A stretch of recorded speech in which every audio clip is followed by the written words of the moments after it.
Calaroga Shark Media.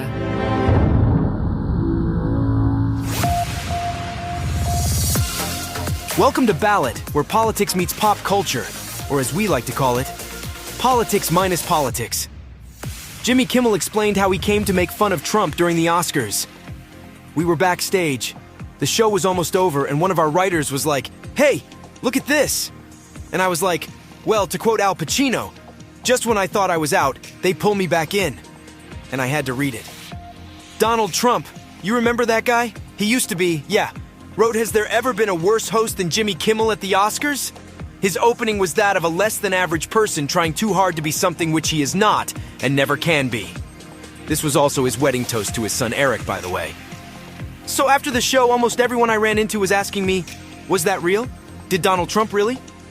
It's like, yeah, of course it was real. And it kind of tells you all you need know about Donald Trump. He wrote this because he was upset I didn't mention him on the show, and no one mentioned him on the show. He wasn't getting any attention, he couldn't stand it, and so then the Adderall McFlurry kicked in and he went right on.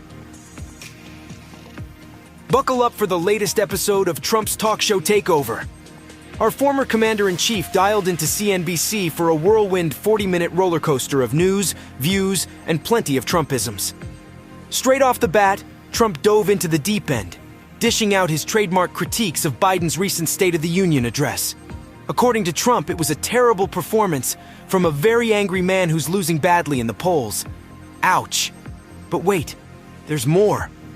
When prodded about cryptocurrency policy, Trump took a detour into bragging about his new sneaker line. Talk about a pivot. And what's a Trump interview without some spicy takes on social media? He labeled TikTok as a national security threat, but didn't forget to throw shade at Facebook, dubbing it an enemy of the people. Shots fired. But the real bombshell? Trump casually suggested that Social Security and Medicare might be on the chopping block, sending his campaign into a tailspin of damage control faster than you can say political pandemonium. Of course, Biden wasted no time seizing on Trump's slip-up, swiftly firing back during a New Hampshire rally.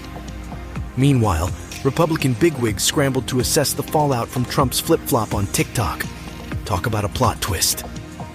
It's not all sunshine and rainbows for the former president. According to a recent ABC News Ipsos survey, Trump's favorability ratings are about as low as the number of people who can resist double-stuffed Oreos. Only 29% of folks surveyed have a favorable view of him, while a whopping 59% are giving him the side-eye. And get this, he's racking up delegates like they're Pokemon cards. But that's not exactly translating into popularity points.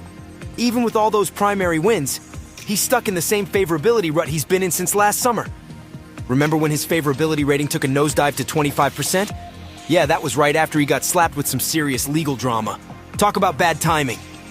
But don't start celebrating just yet, because it's not like Joe Biden is winning any popularity contests either. According to the same poll, he's not exactly Mr. Popularity either. It's like trying to pick between a stale donut and a slightly less stale donut.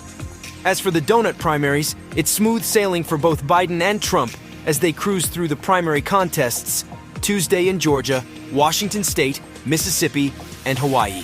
With no significant opposition in sight, the only thing on everyone's mind is whether they'll snag enough delegates to hit that magic 50% mark and clinch the title of their party's presumptive nominee. A former Mar-a-Lago insider is stepping into the spotlight to spill the beans on none other than Donald J. Trump himself. Meet Brian Butler, aka Trump Employee 5 from the classified documents saga. In an exclusive interview with CNN, Butler's breaking his silence, convinced that voters need to hear the truth before the November showdown. Butler has provided crucial testimony to federal investigators, shedding light on events that led to criminal charges against Trump and his associates. Butler's revelations, including his unwitting involvement in transporting classified materials, add a new dimension to the ongoing legal scrutiny surrounding Trump's actions. His decision to speak out publicly underscores the gravity of the situation and the importance of transparency in the lead-up to the upcoming election. Butler's not buying Trump's witch hunt defense. Nope, he's singing a different tune, shedding light on crucial moments that led to last year's criminal charges against Trump and his crew. Picture this. It's June 3rd, 2022, and Butler's getting some odd requests from Trump's crew. Nauta, a Trump aide, wants an Escalade from Butler's car service for a secret mission to the airport. Little did Butler know, he was unwittingly helping transport classified docs from Mar-a-Lago to Trump's plane. Fast forward to August 2022, when the FBI swoops in, snatching up government records from Mar-a-Lago. Butler sees the writing on the wall and bids adieu to his gig as a club valet. Now, Butler's spilling the beans, giving CNN an earful about his time in Trump's orbit. From secret meetings to late-night walks with his buddy De Oliveira, Butler's seen it all. But here's where things get juicy. Butler's friendship with De Oliveira takes a hit when the feds come knocking. While Butler spills the beans, De Oliveira stays tight-lipped, sparking tension between the once inseparable pals.